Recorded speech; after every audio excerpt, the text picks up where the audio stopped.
Hi friends, welcome to RG cookery. இன்றைக்கி பொடி குழம்புன்னு ஒரு ரெசிபி தான் பார்க்க போகிறோம். அதுக்கு என்னென்ன வேணும்னு நமக்கு பார்க்கலாம். சின்ன லெமன் சைஸில் புளி நான் கொஞ்சம் நேரம் ஹாட் வாட்டரில் நினச்சி எடுத்து வச்சுருக்கேன்.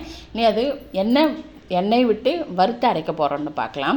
2 ஸ்பூன் எல்லாம் 2 ஸ்பூன் உளுத்தம்பருப்பு, 2 ஸ்பூன் துவரம்பருப்பு, 2 ஸ்பூன் கடலைப்பருப்பு, 1 ஸ்பூன் பச்சரிசி, கொஞ்சம் கருவேப்பிலை, அப்புறம் அரை ஸ்பூன் வெந்தயம், 2 ஸ்பூன் தனியா. காரத்துக்கு நான் 5 மிளகாய் 5-6 மிளகாயும் எடுத்துக்கலாம். எல்லாம் கடாயில் 1 ஸ்பூன் எண்ணெய் விட்டுட்டு இது எல்லாம் 1 பை 1 துவரம்பருப்பு உளுத்தம்பருப்பு எல்லாம் வரிசையாக 1 பை 1 போடுவோம். போட்டுட்டு 2 நிமிஷம் இதெல்லாம் வதங்கின அப்புறமா பச்சரிசி போடுவோம்.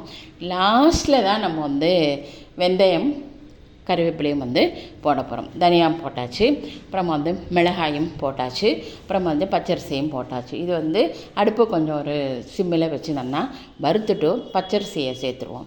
பச்சரிசியை சேர்த்துட்டு கடைசியில் தான் நம்ம ஏன்னா வெந்தயம் உங்களுக்கு டக்குன்னு வறுபட்டுரும். அப்புறமா ஸ்டவ் அணைச்சிட்டு கருவேப்பிலையும் போட்டு இதை வறுத்துட்டு தட்டில் ஆற வச்சுட்டு நம்ம அப்புறமா பொடி பண்ணிக்கலாம்.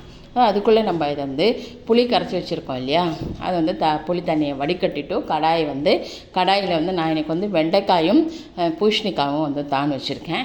இதுக்கு சேப்பங்கிழங்கு போட்டுக்கலாம், மஞ்சள் பூசணிக்காய் போட்டுக்கலாம், கத்திரிக்காய் போட்டுக்கலாம், எது வேணாலும் போட்டுக்கலாம். அப்புறமா அரை ஸ்பூன் மஞ்சப்பொடி, தேவையான உப்பு, பெருங்காயப்பொடி. நம்ம வறுத்து அரைக்கும் போது இந்த கட்டி பெருங்காயம்லாம் நம்ம அப்போ போட்டுக்கலாம். அப்புறமா பொடிச்சு வச்சுருக்கிற அந்த பொடி இருக்குது இல்லையா, அந்த காயெல்லாம் வெந்தப்புறமா இந்த பொடிச்சு வச்சுருக்கிற பொடி எல்லாமே போட்டுட்டு ஒரு 5 நிமிஷம் நல்லா அது கொதிக்கட்டும். ஏன்னா நல்லா அது சேர்ந்து வரணும் குழம்பு. அது நல்லா கெட்டி ஆகிடும். இது என்ன பண்ண போகிறோம், ஆஃப் பண்ணிவிட்டு கடைசியில் ஒரு துண்டு வெல்லத்தையும் போட்டுருவோம். 2 ஸ்பூன் நல்லெண்ணெய் விட்டு ஒரு மிளகாய், கடுகு, கருவேப்பிலையும் பொரித்து கொட்டியாச்சுன்னா ரொம்ப ஒரு டேஸ்டியான ஒரு பொடி குழம்பு தயாராகிடும். இது நம்ம சூடான சாதத்தில் இந்த குழம்பு போட்டு நல்லெண்ணெயோ நெய்யை விட்டு சாப்பிட்டா அவ்வளோ டேஸ்டியாக இருக்கும். இந்த ரெசிபி உங்கள் எல்லாருக்கும் பிடிச்சிருக்கும்னு நினைக்கிறேன். இது வரைக்கும் என்னோடய சேனலை சப்ஸ்கிரைப் பண்ணலைன்னா ப்ளீஸ் சப்ஸ்கிரைப் மை சேனல். நமக்கு அடுத்த வீடியோவில் பார்க்கலாம். தேங்க்யூ.